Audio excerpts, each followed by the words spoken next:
یہ جو دین ہے اور دین کے بنیادی سورسز ہیں قرآن و سنت، یہ اجماع اور تواتر سے منتقل ہوئے ہیں، تو اس میں ایک اور پیمانہ، ایک فلٹر، ایک کرائٹیریا امت کے ہاتھ میں آ گیا کہ اب جو چیز دین کے نام پر پیش کی جائے اور اس کو یہ دو ذریعوں کا استحکام حاصل نہ ہو کہ وہ اجماع اور قولی یا عملی تواتر سے پہنچی ہو، تو بڑی آسانی سے اس کو الگ کیا جا سکتا ہے کہ یہ پھر دین کے بنیادی سورسز میں چیز نہیں، اس لیے کہ اگر وہ دین جو ہم تک پہنچا ہے ان ذرائع سے پہنچا ہے اور آج کوئی کھڑے ہو کے دین کی نسبت سے کوئی اور دعویٰ کر رہا ہے اور اس کے پیچھے یہ دو ذریعے نہیں ہیں، تو یہ تو ایک اور بڑا اچھا کرائٹیریا فلٹر بن جاتا ہے جس سے آپ اصل دین اور اس کے بعد کی جو چیزیں ان کو الگ بھی کر سکتے ہیں۔ ایسا ہی کیا بھی ہے مسلمان امت نے، یہ سب کو الگ کر دیا ہے، یہ بتا دیا ہے کہ یہ قرآن ہے، یہ بتا دیا ہے کہ سنت کی کیا چیزیں ہیں جو اجماع اور تواتر سے منتقل ہوئی ہیں، ان کی نوعیت واضح کر دی ہے، ان کے بارے میں مسلمان امت کا عمومی علم ہمیشہ ایک ہی رائے پر قائم رہا ہے۔ اس کے بعد اخبار احاد ہیں جو ظاہر بات ہے کسی ایک آدمی کی، دو آدمیوں کی روایت ہے، ان کو ہمیشہ الگ کر کے بیان کیا گیا ہے کہ ان کی کیا نوعیت ہے۔ ایک نقطہ بالکل واضح ہو گیا، سنت کیا ہے کہ زیر عنوان 23 اعتراضات سیریز میں غامدی صاحب نے اس موضوع کو بہت تفصیل سے سمجھایا ہے، اس پر ہونے والے اعتراضات اور بالعموم جو سنت کے تصور میں ابہامات پیش کی جاتے ہیں، لوگ اس کو وہاں پر سن سکتے ہیں۔ ہم سب آپ کے اس آرٹیکل اصول و مبادی کا جو آخری حصہ ہے، آپ نے لکھا ہے کہ سوم یہ کہ دین صرف وہی ہے جو قرآن و سنت میں بیان کیا گیا ہے، اس کے علاوہ کوئی چیز دین ہے نہ اسے دین قرار دیا جا سکتا ہے۔ رسول اللہ صلی اللہ علیہ وسلم کے قول و فعل اور تقریر و تصویب کے اخبار احاد جنہیں بالعموم حدیث کہا جاتا ہے، ان سے دین میں کسی عقیدہ و عمل کا اضافہ نہیں ہوتا۔ دین سے متعلق جو چیز ان میں آتی ہے وہ در حقیقت قرآن و سنت میں محصور اسی دین کی تفہیم و تبیین اور اس پر عمل کے لیے نبی صلی اللہ علیہ وسلم کے اسوہ حسنہ کا بیان ہے۔ حدیث کا دائرہ یہی ہے، چنانچہ دین کی حیثیت سے اس دائرے سے باہر کوئی چیز نہ حدیث ہو سکتی ہے نہ محض حدیث کی بنیاد پر اسے قبول کیا جا سکتا ہے۔ اس دائرے کے اندر البتہ حدیث کی حجت ہر اس شخص پر قائم ہو جاتی ہے جو اس کی صحت مند مطمئن ہو جانے کے بعد رسول اللہ صلی اللہ علیہ وسلم کے قول و فعل یا تقریر و تصویب کی حیثیت سے اسے قبول کر لیتا ہے۔ اس سے انحراف پھر اس کے لیے جائز نہیں رہتا، بلکہ ضروری ہو جاتا ہے کہ آپ کا کوئی حکم یا فیصلہ اگر اس میں بیان کیا گیا ہے تو اس کے سامنے سر تسلیم خم کر دے۔ اب سب جو بنیادی چیز ہمارے ہاں کہی جاتی ہے، اس اصول و مبادی کے پورے سٹرکچر میں بھی جو چیز سامنے آتی ہے کہ دین کا ماخذ تو رسالت محمد صلی اللہ علیہ وسلم کی ذات والا صفات ہے، لیکن آپ سے جو چیزیں ہم تک پہنچی ہیں، یعنی آپ کی نسبت سے، آپ کے تعلق سے جو سامنے آتی ہیں، اس میں پہلی چیز قرآن تھی۔ قرآن مجید کو کیا معیار دینا ہے خود قرآن سے آپ نے ثابت کیا، اس کے 4 عقلی لوازم بھی بتائے۔ اس کے بعد خود رسالت محمد صلی اللہ علیہ وسلم سے سنت ملی ہے اور وہ کے ذریعے علم سے منتقل ہوئی ہے، اس میں اور قرآن میں کوئی فرق نہیں ہے نقل ہونے کے اعتبار سے۔ جو تیسری چیز آپ نے اصول و مبادی میں ذکر کی، اس کو پہلے واضح کیجئے گا کہ یہ ذکر کرنے کی ضرورت کیوں پیش آئی کہ یہ بھی کیا رسالت محمد صلی اللہ علیہ وسلم سے اسی طریقے سے ظہور ہوا، صدور ہوا، اس طرح قرآن و سنت کا ہوا کہ آپ نے اس کو بھی اپنے اصول و مبادی میں رکھ کر ایک جگہ دی ہے۔ جب یہ بات مان لی جائے گی کہ یہ دین ہمیں پیغمبر سے ملا ہے، جی، قرآن بھی پیغمبر سے ملا ہے، سنت بھی پیغمبر سے ملی ہے،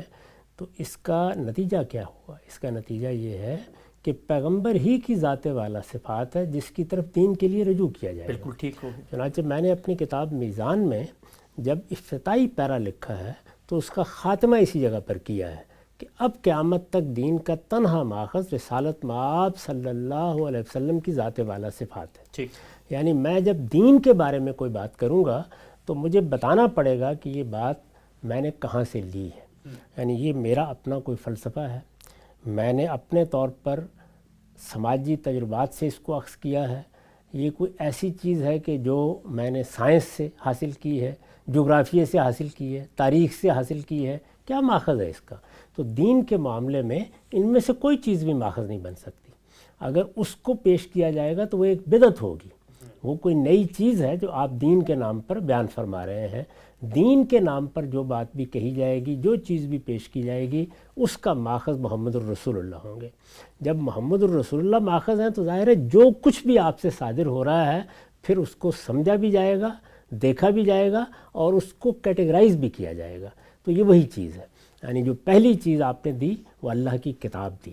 اس کا ذکر خود قرآن نے کیا، یہ بتایا کہ ہم نے یہ کتاب نازل کی ہے، یہ پیغمبر کو دی ہے، جیسے میں نے ابھی عرض کیا کہ اس میں اس کی پوری تفصیل بیان کی ہے کہ یہ اس طرح جبریل لے کے آئے ہیں، اس طرح ان کے حوالے کی گئی ہے، یہ سب باتیں بتا دی گئیں اور قرآن ہمارے پاس متعین صورت میں موجود ہے۔ چنانچہ ان اصول و مبادی میں بھی سب سے پہلے قرآن مجید کیا ہے، قرآن مجید کی حیثیت کیا ہے، قرآن مجید نے خود اپنے آپ کو کیا حیثیت دی ہے، اس باب میں کوئی غلطی اگر ہوئی ہے ہمارے ہاں علم میں تو وہ کیا ہو سکتی ہے، اور اس کے بارے میں ہمارا نقطہ نظر کیا ہے اس کو بیان کیا گیا ہے۔ اس کے بعد پھر دوسری چیز سنت ہے، یعنی سنت کے بارے میں یہ بتایا گیا ہے کہ اس میں بھی کوئی ابہام نہیں ہے، کوئی اختلاف نہیں ہے، وہ متفق علیہ ہے۔ قرآن ہی کی طرح رسالت مآب صلی اللہ علیہ وسلم نے اس کو پورے اہتمام کے ساتھ پہنچایا ہے، وہ اسی اہتمام کے ساتھ آگے منتقل ہو رہی ہے۔ اس وقت بھی مسلمان امت میں جہاں چلے جائیے، ان کے مختلف گروہوں کے پاس چلے جائیے، ان کے فرقوں کے پاس چلے جائیے، سنت کے معاملے میں کبھی کوئی اختلاف نہیں ہوتا۔ اب ظاہر ہے کہ اس کے بعد رسالت مآب صلی اللہ علیہ وسلم نے کیا یہ دے دیا اور پھر آپ دنیا سے چلے گئے؟ نہیں، آپ دنیا میں رہے، جی، جب دنیا میں رہے تو لوگوں نے آپ سے رجوع کیا، آپ نے لوگوں کو کچھ باتیں بتائیں، آپ نے کسی سوال کا جواب دیا، تو رسالت مآب صلی اللہ علیہ وسلم کی اس کے ساتھ ایک تاریخ بنی ہے۔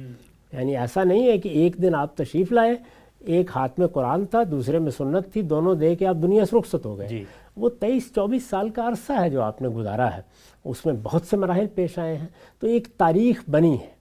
یعنی دعوت کی تاریخ ہے، اتمام حجت کی تاریخ ہے، اللہ کے پیغمبر کے مخاطبین نے اس کے ساتھ کیا رویہ اختیار کیا اس کی تاریخ ہے۔ اس میں آپ نے بعض چیزوں پر تبصرہ کیا ہے، بعض چیزوں کی حقیقت واضح کی ہے، پھر ایک جماعت بنی ہے صحابہ کرام کی، صحابہ کرام کی اس جماعت کی تربیت کی ہے، ان کو کسی چیز کی جانب توجہ دلائی ہے۔ وہ صحابہ کرام کی جماعت بھی ایسا نہیں کہ ایک ہی طرح کے لوگوں کی ہے، اس میں مکے کے لوگ بھی ہیں، اس میں غیر معمولی صلاحیتوں کے لوگ بھی ہیں، اس میں مدینے کے لوگ بھی بعد میں شامل ہوئے ہیں، اس میں جزیرہ نما عرب سے جگہ جگہ سے لوگ آ کر آپ کی جماعت کا حصہ بنے ہیں۔ تو یہ پوری جماعت ظاہر ہے کہ مختلف پہلوؤں سے اور مختلف پس منظر سے آپ کے ساتھ وابستہ ہوئی ہے۔ جب وابستہ ہوئی ہے تو آپ نے اس کو بھی ہدایت دی، اس کو بھی پیغام پہنچایا ہے، اس کے بھی سوالوں کا جواب دیا ہے۔ تو جس طریقے سے اس وقت جب دین کو بیان کیا جاتا ہے تو صرف یہ نہیں ہوتا کہ آپ نے قرآن لوگوں کو پکڑا دیا یا آپ نے سنت کے بارے میں ایک اجمالی گفتگو کر دی، اس میں بہت سے سوالات پیدا ہو جاتے ہیں۔ تو علم کی ایک روایت قائم ہوتی ہے، اس وقت بھی یہی ہے کہ ایک طرف عام مسلمان ہیں، دوسری جانب کچھ لوگ یہ فیصلہ کرتے ہیں کہ وہ دین کے عالم بنیں گے، بالکل اسی طریقے سے جس طرح کچھ لوگ یہ فیصلہ کرتے ہیں کہ وہ طبیب بنیں گے، کچھ لوگ یہ فیصلہ کرتے ہیں کہ وہ علم ہندسہ کو سیکھیں گے۔ تو اسی طریقے سے جو لوگ یہ فیصلہ کرتے ہیں کہ وہ اللہ کی کتاب کے عالم بنیں گے، ان کی طرف ہم رجوع کرتے ہیں۔ تو سب سے پہلے عالم اللہ کے پیغمبر ہی کی حیثیت میں تھے، یعنی دین کے سب سے پہلے عالم کی حیثیت اللہ کے پیغمبروں کی حاصل ہے۔ بعد میں جتنے لوگ بھی پیدا ہو رہے ہیں وہ اسی روشنی سے روشنی حاصل کر رہے ہیں۔ تو پیغمبر کی اس حیثیت کو بھی قرآن نے بیان کیا ہے اور یہ کہا ہے کہ جب ہم کسی کو پیغمبری کے منصب پر فائز کرتے ہیں تو اس کو ایک غیر معمولی علم بھی عطا کرتے ہیں اور اس کو فیصلہ کرنے کی صلاحیت بھی دیتے ہیں۔ ظاہر ہے یہ فیصلہ جس طرح دنیا کے باہمی معاملات میں ہوتا ہے اسی طریقے سے علم کے معاملات میں بھی ہوتا ہے۔ تو پیغمبر نے یہ فیصلے بھی فرمائے، آپ کی بارگاہ میں لوگ آئے، انہوں نے آ کے سوالات کیے ہیں۔ اسی طرح پیغمبر یہ نہیں ہے کہ دین آپ کو دے کر کہیں چھپ گئے ہیں، وہ لوگوں کے سامنے ہیں تو وہ دین پر عمل بھی کر رہے ہیں اور ہر آدمی عمل کے معاملے میں ان کی طرف دیکھے گا بھی، تو اس کے نتیجے میں ایک نمونہ بھی سامنے آ رہا ہے۔ یہ ساری تاریخ جو بنی ہے اس تاریخ کو پھر لوگوں نے منتقل کیا ہے، بالکل اسی طرح جس طرح دنیا میں کوئی بھی تاریخ منتقل ہوتی ہے۔ اس پر ہم نے بڑی تفصیل کے ساتھ اعتراضات سیریز میں گفتگو کی ہے، جو لوگ اس کو اس طرح جاننا چاہیں وہ وہاں پہ دیکھ سکتے ہیں۔ یہاں اجمال کے ساتھ بات یہ ہے کہ یہ پیغمبر کی تاریخ ہے جو پھر منتقل ہوئی، اور اس میں چونکہ دین سے متعلق چیزیں بھی ہیں، یعنی اس میں ظاہر بات ہے کہ جس طرح بدر کا واقعہ بیان ہوگا، آپ کا کوئی سفر بیان ہوگا، اسی طرح آپ کوئی بات کریں گے تو وہ بھی بیان ہوگی، آپ کوئی حکم دیں گے تو وہ بھی بیان ہوگا، آپ کوئی فیصلہ سنائیں گے تو وہ بھی بیان ہوگا، آپ کسی سوال کا جواب دیں گے تو وہ بھی بیان ہوگا۔ تو یہ سارا ذخیرہ علم کا ذخیرہ ہے، یعنی قرآن اور سنت دین کی ہدایت ہے، اور یہ اس دین کے علم سے متعلق رسالت مآب صلی اللہ علیہ وسلم سے جو کچھ ہمیں ملا ہے اس کو بیان کر دیا گیا ہے۔ تو اس علم سے ہم استفادہ کرتے ہیں، اس کو دیکھتے ہیں، اس کی تحقیق کرتے ہیں۔ یہ کس طرح منتقل ہوا ہے؟ یہ اخبار احاد سے منتقل ہوا ہے، یعنی یہ ایسا نہیں ہے کہ سارا کا سارا رسالت مآب صلی اللہ علیہ وسلم نے ایک ایک آدمی تک پہنچا دیا، کسی نے راستے میں سوال کیا ہے، کسی نے گھر میں کوئی بات پوچھی ہے، یہ وہ چیزیں ہیں کہ جو اسی طریقے سے منتقل ہوتی ہیں. تو چنانچہ جیسے تاریخ منتقل ہوتی ہے اسی طریقے سے اس کو صحابہ نے منتقل کر دیا.